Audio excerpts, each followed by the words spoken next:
Êxodo 3:1. Vamos lá, diz assim: Moisés pastoreava o rebanho de seu sogro Jetro, que era sacerdote de Midian. Um dia levou o rebanho para o outro lado do deserto e chegou a Horebe, o monte de Deus. Só até aí. Eu quero falar rapidinho com você nessa noite sobre submissão e atitude, porque às vezes parece que são duas coisas distintas e contrárias, mas não, a gente precisa buscar em Deus o equilíbrio para a gente viver entre essas duas vertentes, submissão e atitude. Moisés, sem dúvida nenhuma, é um dos personagens mais conhecidos de toda a Bíblia, não só pelos seus feitos, por aquilo que Deus fez através de sua vida, mas também por tudo aquilo que a gente consegue encontrar, né? Novela, filme, livro, né? Até quem não é crente, até quem não lê a Bíblia conhece ou já ouviu falar sobre a história de Moisés. É sabido de todos nós que ele nasceu debaixo de uma sentença de morte. Existia uma ordem do faraó para acabar com todos os homens, meninos, filhos de hebreias. Existiam duas parteiras hebreias, Sifra e Puá, e existia uma ordem para elas que elas tinham que analisar no momento do parto se era menino ou menina, e se fosse menina elas tinham a ordem de matar essas crianças. Mas a palavra do Senhor nos mostra que elas temiam a Deus, elas temeram ao Senhor no momento em que elas deveriam matar, e por conta disso elas não matam os meninos, e elas voltam para Faraó e dizem: olha, as hebreias estão muito espertas, quando a gente chega para ajudá-las no parto, elas na verdade já tiveram um bebê, então a gente não está conseguindo ter esse controle. Aí Faraó dá uma ordem ainda pior, ele dá uma ordem para todo o povo: se vocês encontrarem um menino hebreu, um recém-nascido homem, joga no rio e mata. E aí debaixo dessa sentença de morte nasce Moisés. Deus o livra da morte, né? E diz a palavra do Senhor que Joquebede, a mãe de Moisés, vê a criança e percebe o quanto ele era formoso, e por isso decide escondê-lo. Durante 3 meses, Joquebede esconde Moisés. Me chama a atenção que ela o esconde porque percebe que ele era formoso, deixando claro para nós que existem projetos especiais. Não existem filhos especiais, todos os filhos são especiais, mas projetos, sonhos, existem aqueles que são diferenciados e que precisam ser escondidos durante um tempo. Porque se a gente sai contando para todo mundo, a gente pode ser desmotivado a insistir neles. Tem gente que está perdendo a bênção porque está falando muito, porque está compartilhando demais de sonhos, de projetos, né? Bem, eu não posso te garantir que José sofreu o que sofreu porque contou, mas eu posso te garantir que na Bíblia não está escrito Deus mandando José contar o sonho. Em momento nenhum Deus diz: conte os teus sonhos. Não, ele conta. E os irmãos que já eram invejosos ficam mais invejosos ainda. E você conhece a história de José. Ele é lançado numa cisterna e depois vendido como escravo. Mas no final tudo dá certo? Tudo dá certo. Mas será que Deus não poderia levá-lo de maneira reta, direta, para o lugar da bênção? É algo só para a gente pensar. De qualquer maneira, eu te garanto que você não perde nada guardando para você alguns sonhos e alguns projetos. Porque nem todo mundo tem a mesma visão espiritual que você. E mesmo que ela não seja maldosa, que essa pessoa não seja maldosa, pode ser que ela libere palavras desmotivadoras que vão te fazer balançar. Quem é que está entendendo, diga amém.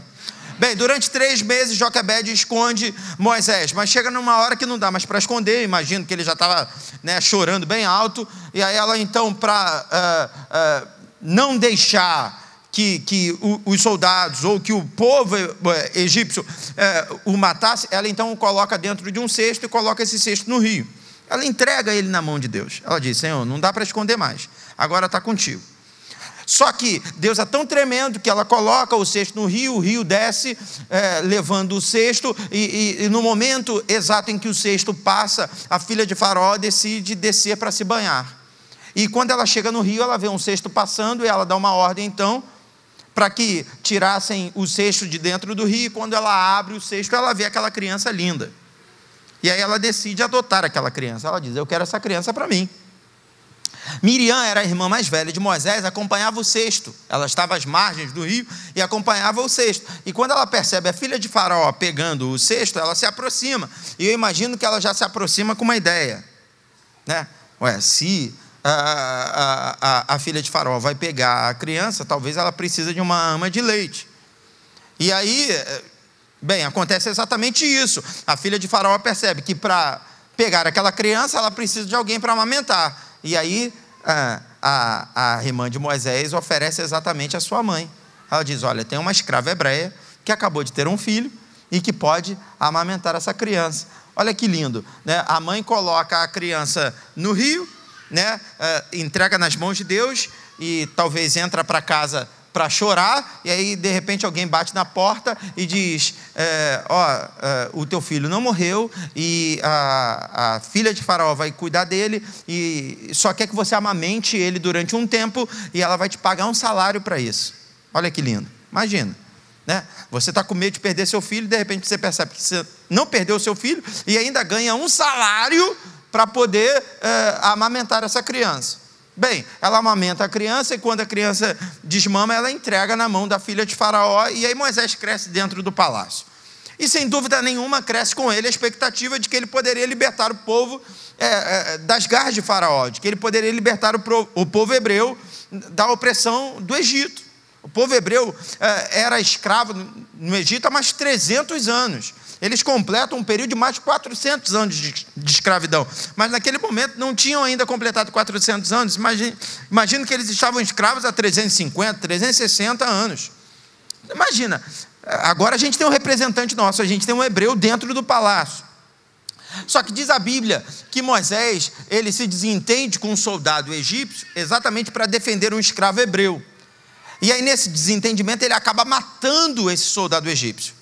A notícia se espalha, e aí com medo da morte, diz a palavra do Senhor que Moisés foge. E aí ele vai parar nos campos de Midian. Quando ele chega lá, ele se depara com uma família, na verdade com as filhas, né, dessa família. Ele se depara com umas meninas que estão próximas a uma fonte, a um poço. E quando ele chega lá, ele vê essas meninas com dificuldade de tirar a água, porque existiam pastores que estavam ali lutando pela água e proibindo elas de tirarem a água daquele poço. Ele, como filho de Faraó, um homem experiente em armas, experiente em lutas, ele defende essas meninas, né? E aí diz a palavra do Senhor que as meninas voltam para casa e contam para o seu pai: pai, hoje aconteceu algo diferente. Quando os pastores tentaram impedir a gente de tirar a água, apareceu um egípcio e ele nos ajudou e ainda deu de beber aos nossos animais. Bem, aí o pai dessas meninas diz: chama ele, eu quero conhecer. E aí ele é apresentado ao pai e o pai, muito grato, entrega uma de suas filhas, Zípora, para se casar com Moisés. Até aí tudo bem? Quem está comigo, diga amém. Bem, agora eu vou entrar na mensagem propriamente dita. O fato é que Moisés se casa com Zípora. E no texto que a gente leu aqui, está escrito: Moisés pastoreava o rebanho de seu sogro Jetro. Como é que era o nome do sogro de Moisés? Jetro. Mas se você virar a página da tua Bíblia aí, no momento em que Moisés foi apresentado ao seu sogro, se você voltar para o capítulo 2, no momento em que as filhas falam para o pai sobre esse egípcio, o nome que aparece é outro. Êxodo capítulo 2, verso 18 diz assim: quando as moças voltaram a seu pai Reuel, este lhes perguntou: por que voltaram tão cedo hoje? Elas responderam: um egípcio defendeu-nos dos pastores e ainda tirou água do poço para nós e deu de beber ao rebanho. Escute, olhe para mim. No capítulo 3, no verso 1, a palavra de Deus diz que o sogro de Moisés é Jetro. Mas no capítulo 2, no verso 18, a Bíblia diz que o sogro de Moisés é Reuel. Ué, como assim? Eram dois sogros? Não, era o mesmo. Mas porque o nome dele era Jetro Reuel? Porque o nome dele era Reuel Jetro? Não. Eu não sei se você é curioso tanto quanto eu, mas quando eu leio a Bíblia e eu me deparo com alguns questionamentos, eu não sossego até descobrir. A gente ainda tem, né, a facilidade da internet, né? Você imagina, né, nos dias dos nossos avós, era complicado pesquisar. Hoje não, a gente tem a internet a nosso favor. Agora, na falta da internet também, a gente vai para o joelho. E a gente diz: Senhor, explica aqui que eu não estou entendendo. Bem, a explicação aqui é fácil. O nome do sogro de Moisés era Reuel. Jétro era a função dele, era o cargo dele, era uma maneira de destacá-lo no meio da multidão. A palavra Jétro significa sua excelência.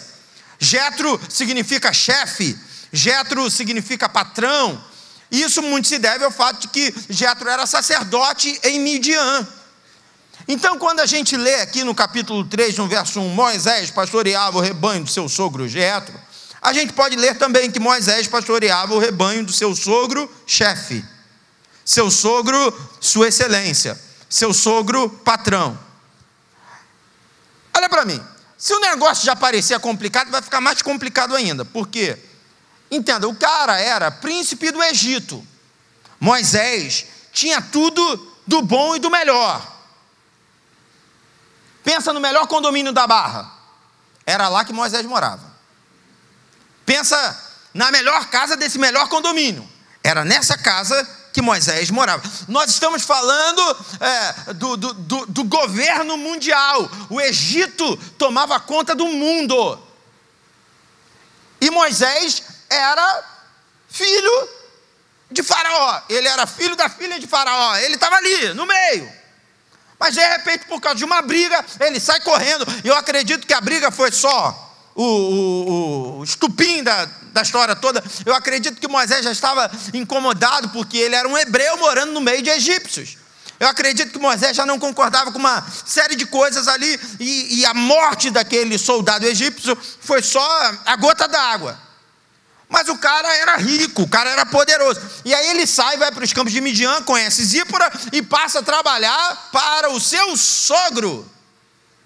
Entenda, a relação genro e sogro já não é das mais fáceis, né? Se a gente pensa numa relação familiar complicada, essa relação está entre genro e sogro, entre nora e sogra, por conta do ciúme.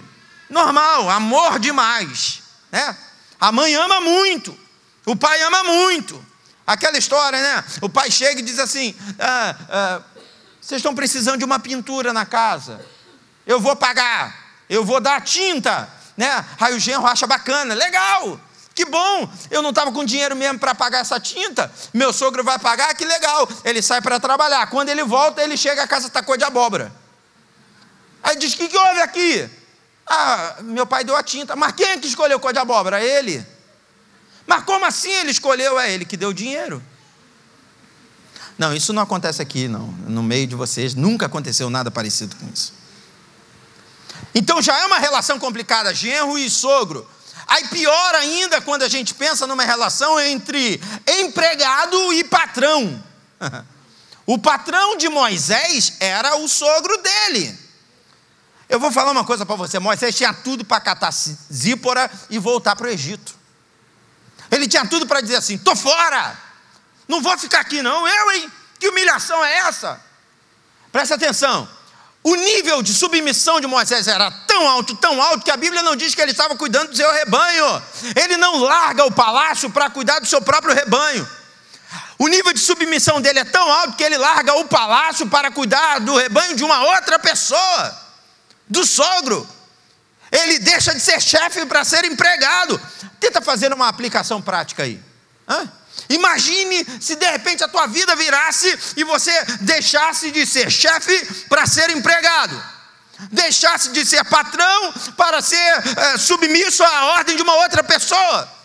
Você ia dizer que é humilhação, você ia dizer que Deus te esqueceu, se esqueceu de você, você ia falar um monte de coisa, eu ia falar um monte de coisa. Só que nessa noite Deus me trouxe aqui para te fazer entender que há tempo para todas as coisas. E às vezes Deus estabelece um tempo para trabalhar o nosso caráter, para trabalhar fundamentos. Talvez você não esteja entendendo, Mas saiba que todas as coisas cooperam para o bem daqueles que amam a Deus. Só pode liderar quem sabe ser liderado. Só pode chefiar quem sabe ser chefiado. E às vezes, para Deus te ensinar a liderar, Ele te leva a um lugar de submissão. Quem é que está entendendo? Diga amém. Escute, isso pode acontecer, a questão da chefia e da submissão pode acontecer ao mesmo tempo. Como assim, pastor? Você pode ser chefe lá na tua empresa, aqui na igreja você vai ser submisso. Você entende isso? Você, minha irmã, pode ser chefe aqui na igreja, na sua casa você vai ser submissa. E eu quero falar nessa noite sobre a importância da aplicação desse equilíbrio, para que sejamos bem-sucedidos em tudo. Porque o mundo, o diabo tenta sugestionar na nossa mente que porque somos mais do que vencedores, não podemos estar debaixo de uma autoridade constituída. Porque somos mais do que vencedores, temos que ser a autoridade absoluta. Mas isso não é bíblico. Isso é história do mundo. Depois em casa vai ler 1 Samuel capítulo 15, e você vai ver a história de Saul. Saul foi ungido rei de Israel de acordo com o clamor do povo. Só que Deus dá uma ordem para ele. Quando ele sai para a peleja contra os amalequitas, Deus diz para ele: destrua tudo e todos, não poupe nem crianças. Mas Saul, ele abre concessões, ele negocia, e ele poupa coisas, ele poupa animais, e ele poupa o rei. E aí Samuel, que era o profeta sobre Israel, chega diante dele e pergunta para ele: por que você fez isso? Por que você poupou essas pessoas? Aí ele dá uma desculpa, porque quando a gente não quer ser chefiado, a gente se enche de desculpas. Quando a gente não quer ser submisso, a gente tem várias desculpas na ponta da língua. Ele diz assim: eu não destruí tudo porque eu quero sacrificar para Deus. E aí diz a Bíblia que Samuel pergunta para ele: será que o obedecer não é melhor do que o sacrificar? Qual é a desculpa que você está dando? Não, pastor, eu sou mais do que vencedor. Sabe, queridos, tem alguns irmãos que me param lá na Nova Jerusalém. Aqui não, aqui ninguém para o pastor Josué, mas lá na minha igreja de vez em quando me param. E aí dizem assim para mim: pastor, ora pelo meu patrão. Eu quero uma unção e quero que o senhor ore por mim, porque eu quero destruir o meu patrão. Como assim, meu irmão? Pastor, o meu patrão é o demônio. O demônio sugestiona na mente do meu patrão, ele me persegue. Aí a curiosidade começa a bater, e eu pergunto: mas irmão, me diz aí, só uma situaçãozinha assim que ele te perseguiu. Por exemplo, pastor, eu quero vir para a igreja, o culto começa às 7h30, eu saio 6 horas lá na Zona Sul. Aí eu digo para ele: deixa eu sair 5h30 para ir para o culto. Ele: não, teu horário é 6 horas. Irmão, não estou vendo demônio ainda aí não. Demônio ainda não chegou nessa parada aí não. Aí ainda é só uma questão do que você assinou. Não, meu patrão, ele não deixa eu sair cedo. Meu patrão, quando está no finalzinho do expediente, me bota para trabalhar. Ué, mas o expediente ainda não acabou. O grande problema da gente é que a gente entra para a igreja e começa a ouvir um monte de palavra de vitória, um monte de palavra profética, e a gente gera uma confusão na nossa cabeça, e a gente começa a achar que ninguém pode mandar na gente. Assim como Deus pode te fazer autoridade sobre a vida de outras pessoas, Ele também pode fazer outras pessoas autoridade sobre a tua vida. Deus quer trabalhar princípios. Nós estamos aqui no culto da resposta. Você veio aqui em busca de uma resposta. De repente, o teu pedido, o teu clamor é: Senhor, eu quero prosperar. O que eu tenho que fazer? Obedecer. Eu quero ser grande nessa terra. O que eu tenho que fazer? Se submeter. Uma vez, Eliseu chegou em Gilgal, e uma fome terrível assolava os moradores daquela cidade. E aí os discípulos de Eliseu estavam, meio que desmotivados. Aí a primeira coisa que Eliseu faz é: tragam uma panela grande, Se ele pediu uma panela grande, é porque existia a média e existia a pequena. Mas ele fez questão de pedir uma panela grande. Aí, por dedução lógica, você não precisa nem conhecer o texto. Eu te pergunto, se ele pediu uma panela grande, ele pediu por quê? Qual é a lógica? Eu quero uma panela grande para fazer o quê? Para fazer muita comida. Panela grande para alimentar muita gente. Se eu quero alimentar muita gente, eu tenho que ter uma panela grande. Ou seja, a minha pretensão tem que ser compatível com a minha disposição. Se eu quero ser rico, eu tenho que ser o primeiro a chegar e o último a sair. Se eu quero ser próspero, eu tenho que estudar, eu tenho que me dedicar. Se eu quero ser muito ungido, eu tenho que orar. Sabe o que a gente fala lá na Nova Jerusalém? Muita oração, muito poder. Pouca oração, pouco poder. Nenhuma oração, nenhum poder. Simples assim. Mas os caras querem ser chefes, mas não querem se submeter, eles não querem aprender. É tão legal quando a tua conquista é legítima, porque você não queimou etapas, você veio subindo de baixo, conquistando. Chegou.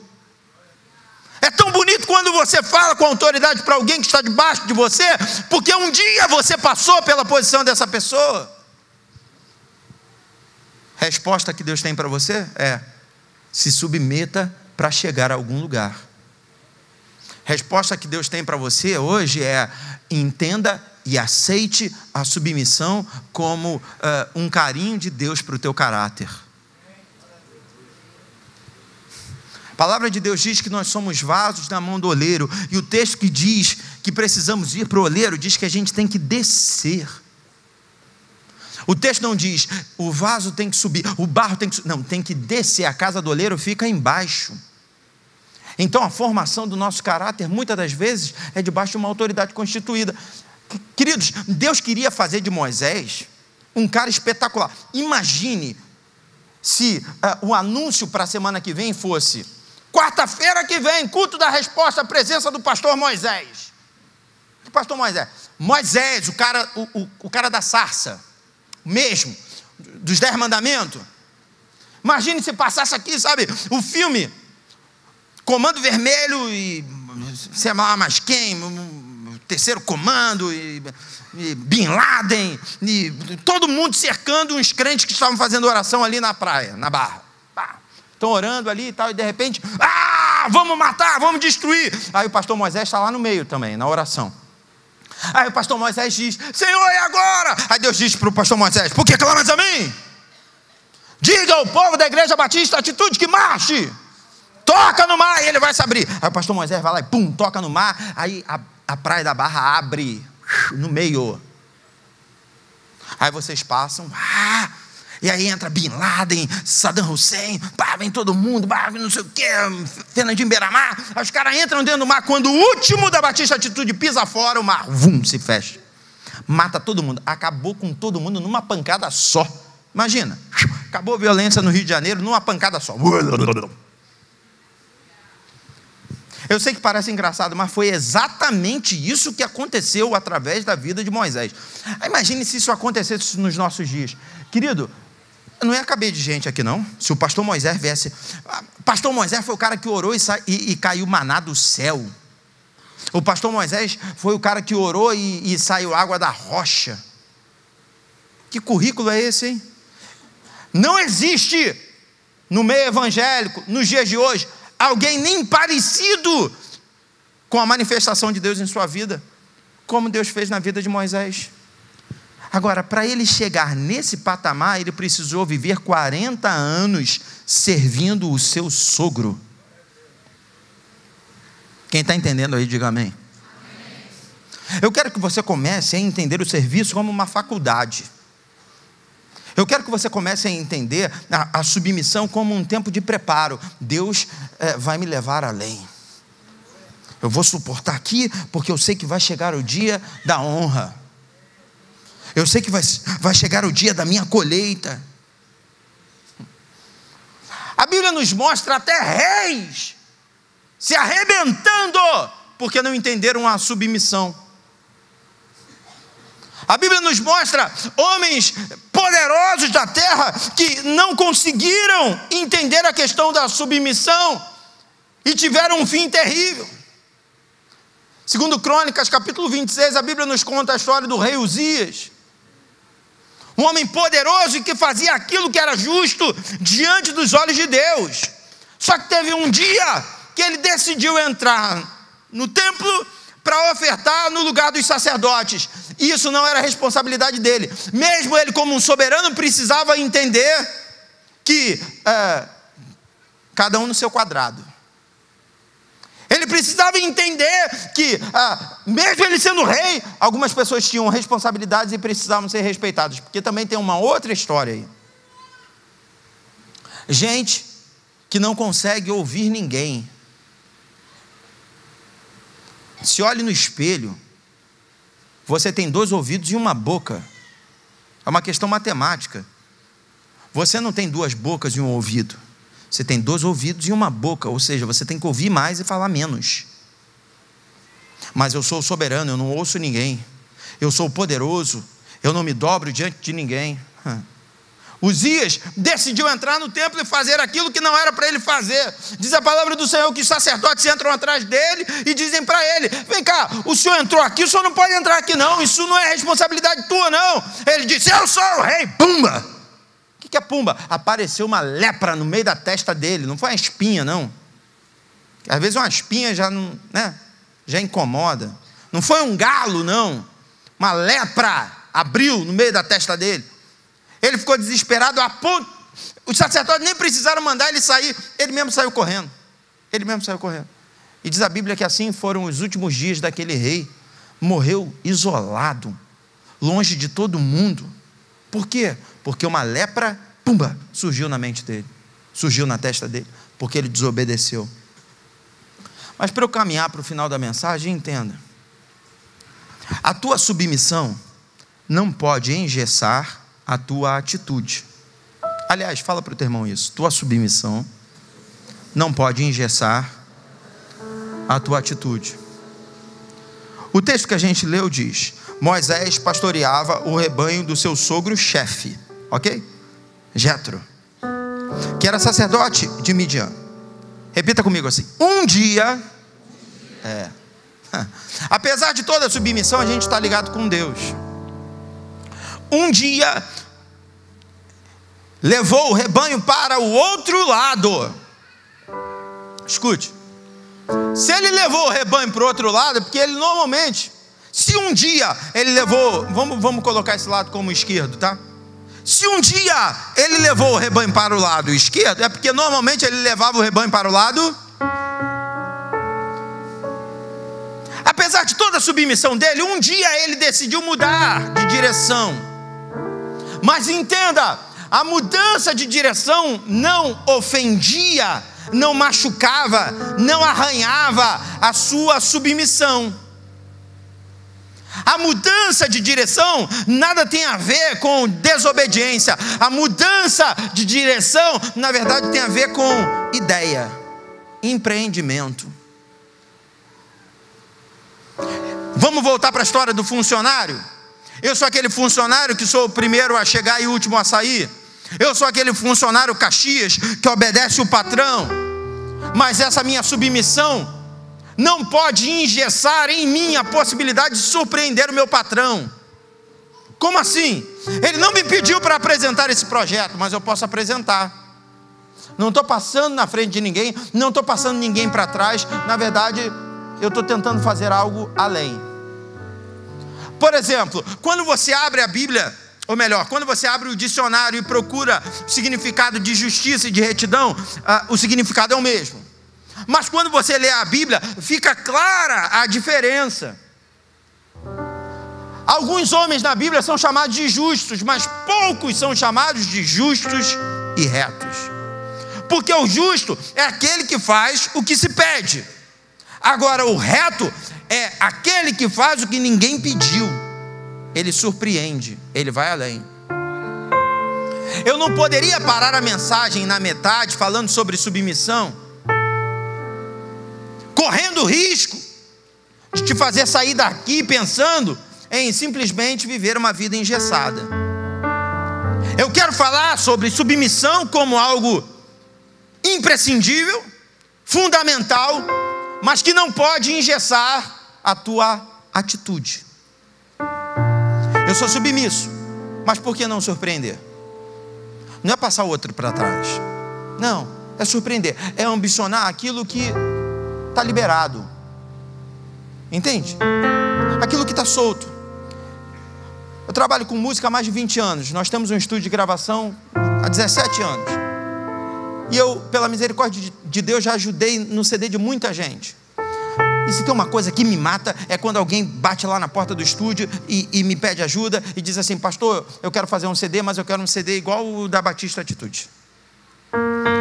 Me mata quando alguém para lá e diz assim: pastor, eu quero um CD igual o da Aline Barros. Pastor, eu quero um CD igual o da Cassiane. Eu quero um CD igual do Diante do Trono. Mas por que te mata? Porque Deus não precisa de dois ministérios Atitude. Deus não precisa de duas Cassiane. Deus não precisa de dois André Valadão. É um só. Nós precisamos achar o nosso lugar no reino. Eu sou submisso, mas eu estou ligado em Deus. E de repente Deus pode me dar uma estratégia. Presta atenção, você vem para o culto, você participa da célula, você se submete a tudo que o pastor Josué manda. Mas o que te impede de pregar o evangelho no BRT? Se de repente é uma estratégia, se de repente é uma visão. Imagina você chegar para um dia de batismo e ouvir o teu pastor falando assim: irmãos, essas 15 pessoas que vão se batizar hoje aqui são frutos do trabalho feito pelo irmãozinho ali no BRT, que eu não pedi ele para fazer, mas ele sentiu de Deus e fez. Ele não está abrindo um outro ministério em rebeldia ao pastor. Não, ele continua submisso ao pastor, só que a submissão não engessa a atitude. Ele é submisso, mas ele está atento que um dia, ele sempre ia para a esquerda, mas um dia ele pode experimentar e ir para a direita. E a Bíblia me mostra que o dia em que Moisés decidiu ir para a direita, simplesmente ele se deparou com uma sarça que ardia, mas que não era consumida pelo fogo. No dia que ele resolveu ir para a direita, ele se deparou com a voz de Deus. No dia que ele mudou um pouquinho a rotina, ele continua submisso a Jétro, porque quando ele aparece diante da sarça, ele estava junto com o rebanho do sogro. Ou seja, em momento nenhum ele se descuidou do rebanho, em momento nenhum ele foi rebelde em relação ao serviço que ele precisava prestar. Só que o sogro não disse: você tem que levar o meu rebanho para tal lugar. Não, você tem que levar o meu rebanho para pastar. E um dia ele decidiu: vou levar para outro lugar, vou fazer diferente, já que eu tenho essa liberdade. Porque com toda submissão você tem liberdade em Deus. Com toda submissão, Deus quer que você surpreenda pessoas à sua volta, surpreenda o seu líder, surpreenda o seu pastor. Você está entendendo aí? Diga amém. Eu estou me lembrando de 2 Reis capítulo 6. A palavra de Deus nos mostra que os sírios estavam tentando de todas as maneiras destruir Samaria. Eles vinham para atacar Samaria e tal, mas Deus dava para Eliseu uma revelação e mostrava o lugar exato aonde os sírios iriam atacar. Imagine você com um GPS desse. Imagine. Você sai de casa e o GPS te avisa: não vá pela linha amarela, porque lá vai ter arrastão, desça pelo alto. Era mais ou menos isso que ia acontecer com Eliseu. Eliseu dizia assim: olha, não vá para lá não, porque os sírios vão atacar lá. E aí os sírios voltavam e diziam assim: olha, alguém está avisando para esse povo, porque quando a gente chega para atacar, eles dão um jeito e vão para outro lugar. Tem um fofoqueiro aqui no meio. Depois descobriram: não tem fofoqueiro não, na verdade Deus fala para o profeta. Aí tem um dia que Deus diz assim: agora vai lá, Eliseu, cerca esses homens que eu vou entregar eles nas tuas mãos. Ele cerca os homens, pega e tal, domina os homens, leva eles para Samaria. E aí o rei diz: vamos matar eles. Não mata não, dá um banquete e libera eles. Sabe, tapa com luva de pelica. Aí o rei vai e libera. Só que passado um tempo, o rei da Síria decide sitiar Samaria. Cerca Samaria. E aí, meu irmão, não entra comida, não sai comida, não entra água, não sai água. Depois de um tempo acabou tudo lá dentro. A cabeça de boi era vendida a preço de carro zero. A Bíblia nos mostra, capítulo 7, que o desespero era tão grande que um dia o rei passa e vê uma mulher chorando e pergunta: vem cá, por que você está chorando? Por que você está desesperada? Não, porque eu tratei com aquela mulher um negócio para a gente poder comer e ela não cumpriu. O que você tratou com ela? Não, ela tem um filho, eu tenho um também. A gente combinou que eu ia dar o meu filho ontem para a gente comer, e aí eu dei e a gente comeu, e hoje ela tinha que dar o filho dela para a gente comer e ela não está querendo dar. Ou seja, a preocupação não era nem com o filho, a preocupação era com a comida. Tamanha era a fome. O rei fica desesperado, olha para Eliseu e diz: a culpa é tua, porque quando chegaram aqueles sírios aqui, a gente podia matar eles, mas você liberou. Agora eles voltaram e a gente está morrendo de fome aqui. Escute, olha, Eliseu diz assim: amanhã nessa mesma hora não vai faltar comida. Aí tem um guarda, sabe, que ficava tomando conta, vamos chamar ele de porteiro. Ele disse assim: duvido, tá maluco? Aí Eliseu olha para ele e diz assim: bom tu duvidar mesmo, porque todo mundo vai comer, menos você. O fato é, vamos imaginar que aqui, para cá é o muro de Samaria. Aí são os sírios sitianos. Sentado aqui no muro tinham 4 leprosos. Leprosos hebreus. Eles não podiam entrar na cidade, porque eles eram leprosos. Eles estavam ali no lugar de purificação. Aí eles pensaram assim: lá dentro o povo está se matando por comida. O povo está morrendo de fome. Se a gente ficar aqui, a gente vai morrer de fome também. Por que a gente não vai lá no acampamento sírio e de repente ver se eles liberam uma comida para a gente? Aí de repente alguém disse assim: não, mas se a gente for lá vão matar a gente. Ué, matar por matar, meu irmão. A gente não tem nada a perder. Se ficar aqui a gente morre. Se a gente for para lá a gente corre o risco de morrer, mas pode ser que não morra. É isso que eu estou falando, de mudança de atitude, mas debaixo de uma submissão. Não tem revolta, não tem rebeldia. É algo inteligente. Você calcula as margens de risco. Um outro texto para você entender a importância de calcular as margens de risco. Quantos conhecem a história de Davi e Golias? Levanta a mão. Davi matou Golias com o quê? Com uma pedrada. Pá! Ele pega umas pedras no rio. Quem é que se lembra quantas pedras ele pega? 5 pedras. Você acha que Davi não sabia que Deus podia usá-lo para derrubar Golias na primeira pedrada? Lógico que sabia. Mas por que então ele pegou 5? Vai que. Isso é calcular risco. Eu sei que Deus pode derrubar na primeira, mas na dúvida eu vou pegar 5. Está aqui a primeira, Deus não derrubou, eu taco a segunda. Isso é já contar com o revés, já contar com a adversidade. Isso é calcular risco. Os 4 leprosos calcularam: se a gente ficar aqui a gente morre, se a gente for lá a gente pode morrer, ou quem sabe a gente não morre. Então vamos lá, porque lá ainda tem um quem sabe. O fato é que eles começaram a andar rumo ao acampamento sírio.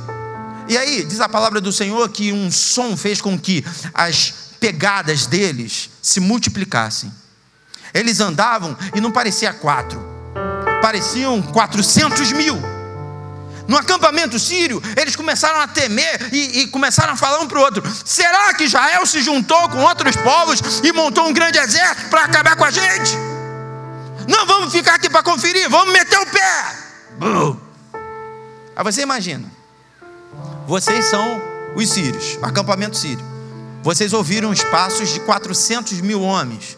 Eram só 4. Vocês meteram o pé, foram embora. Vocês largaram o celular, vocês largaram carteira, vocês largaram tudo.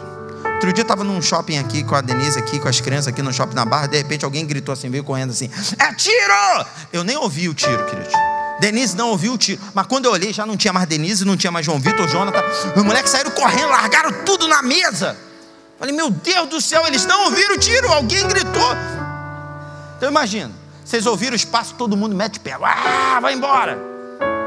Aí chego eu e mais 3, tudo leproso. A gente chega aqui, caramba, iPhone 7 Plus Mega Power. Caramba, o outro deixou uma chave de um carro. E aqui a carteira, caramba, que nota é essa aqui? Isso aqui é dólar? Não, isso é euro, cara. Pô, o cara deixou euro aqui, cara. E comida, muita comida, muita comida. Imagina pinto no lixo. Imagina, nunca comeu melado, quando come se lambuza. Eu fico imaginando eles com coroa na cabeça, com cetro na mão, se olhando no espelho. Eu sou o rei! E eles podiam comer até morrer. Mas diz a Bíblia que a atitude não inibiu a submissão. Eles se lembraram: nós somos hebreus e o povo lá está morrendo de fome. Queridos, eles podiam comer porque afinal de contas eles foram expulsos. Eles não podiam entrar na cidade. Só que a submissão falou mais alto. Apesar de termos sido expulsos, fomos expulsos por conta da nossa doença, mas a gente continua sendo hebreu. Vamos voltar lá e vamos falar que tem comida. E eles voltaram. Eles disseram: olha, tem comida lá, está liberado para todo mundo. E aí, meu irmão, o grande problema é a falta de organização, sabe? Quando Jesus multiplica os pães e peixes, a primeira ordem que ele dá para os discípulos é: coloquem todo mundo sentado. Porque Deus não gosta de bagunça. Deus não gosta de bagunça, alvoroço, sabe? Não tem isso. Bota todo mundo sentado que todo mundo vai ganhar. Mas eu fico imaginando que esses leprosos não tiveram esse discernimento. E eles chegaram gritando: ei, gente, os sírios foram embora, deixaram comida, deixaram ouro, deixaram prata. Tinha mais, a gente já comeu um pouco, mas ainda tem muito lá. Não, será que isso é verdade? Mensageiro, vai lá. Fico imaginando o mensageiro: esses leprosos, vou chegar lá, os sírios vão me meter um couro. Só que aí o mensageiro chega lá e vê que é verdade, volta correndo sem discernimento nenhum também, porque ele podia falar na calada: ô rei, é verdade mesmo. Mas você não sabe, é verdade mesmo. Aí, meu irmão, imagina, tu tá um ano sem comer, você abre a despensa, não tem nada. De repente tu ouve uma cantada de pneu, tu olha, o caminhão do Mundial virou. Caminhão do Presunique tombou. O fato é que o povo saiu correndo para comer. Aí sabe aquele porteiro? Sabe aquele porteiro que falou para Eliseu: você não sabe de nada. Que Eliseu falou: todo mundo vai comer menos você? Bobão. Tentou organizar o que não dava mais para organizar. Não, ninguém vai. A Bíblia diz que atropelaram ele. Coitado. A comida chegou e ele não viu a comida.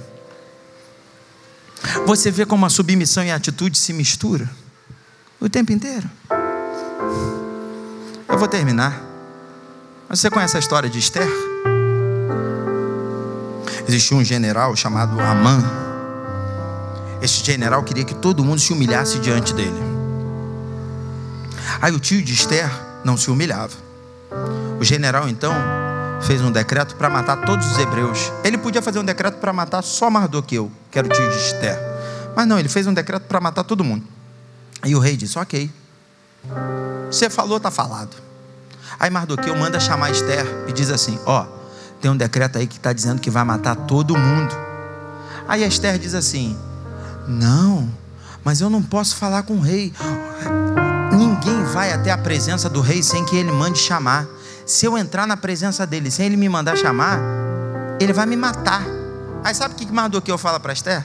Ele diz assim: se tu for lá e ele não gostar de te matar, não vai fazer diferença, porque se o decreto sair, vai matar todos os hebreus, e não é porque você é a rainha que você vai ser poupada, você também é hebreia.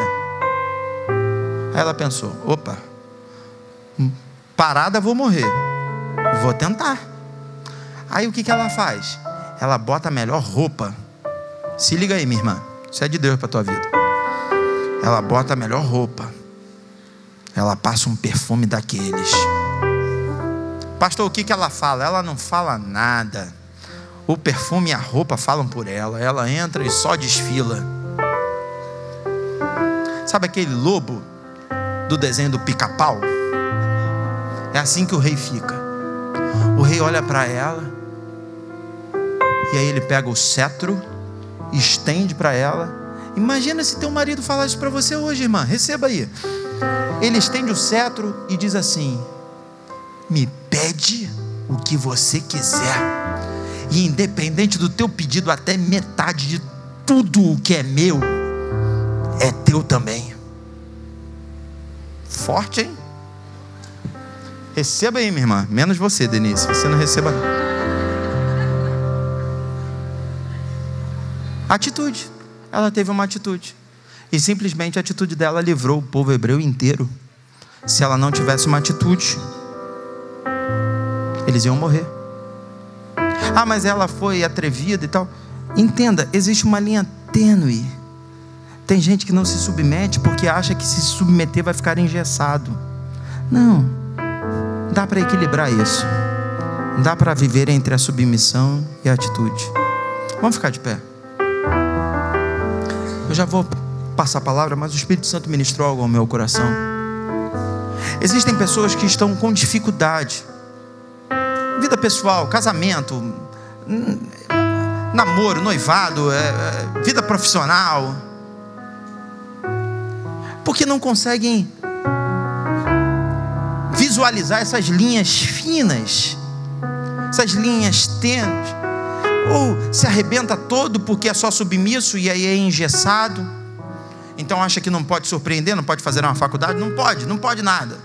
Ou então acha que não pode se submeter. Queridos, a gente está vivendo uma época da autonomia à flor da pele, né? O advento da internet facilitou a gente em tudo. Eu tinha um carro, querido, que toda vez que eu andava nele, se eu não botasse o cinto, ele ficava pi, pi, pi, pi, pi, pi, pi, endemoniado. E aí eu botava o cinto, porque eu acho que a gente tem que botar o cinto e tal, mas às vezes ele, não sei porquê, ele achava que tinha alguém sentado do meu lado, e eu estava sozinho no carro, e ele ficava pi, pi, pi, pi, pi. Eu tinha que esticar o cinto e colocar o cinto para o endemoniado calar a boca.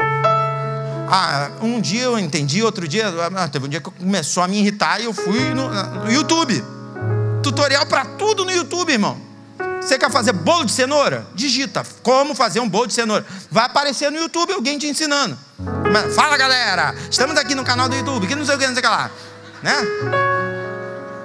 Aí eu fui lá, fala, galera, hoje nós vamos aprender a tirar o sinal do carro, que não sei o que. Você vira a chave, mas não liga o carro. Aperta 3 vezes no acelerador. Vira a chave, acabou o sinal. Acredite se quiser. Falei, caramba. E o pior é que eu liguei para minha concessionária, os caras disseram, não, tem que passar no scanner, que não sei o que, não sei o que. Não tem nada, tudo mentira. O que eu quero dizer é que o YouTube, esses tutoriais, eles apresentam uma facilidade para a gente. Bacana, né? O grande problema é quando a gente fica refém disso. E aí a gente começa a se achar. Eu sou mecânico. Mecânico nada, você vai lá no YouTube. É igual design, todo mundo é design. Eu sei mexer em Photoshop, eu sei mexer em CorelDRAW, não sabe nada, você não fez curso de nada, você fica olhando lá no YouTube. É a linha tênue, sabe? É você respeitar uma hora ou outra para te tirar do sufoco, ok.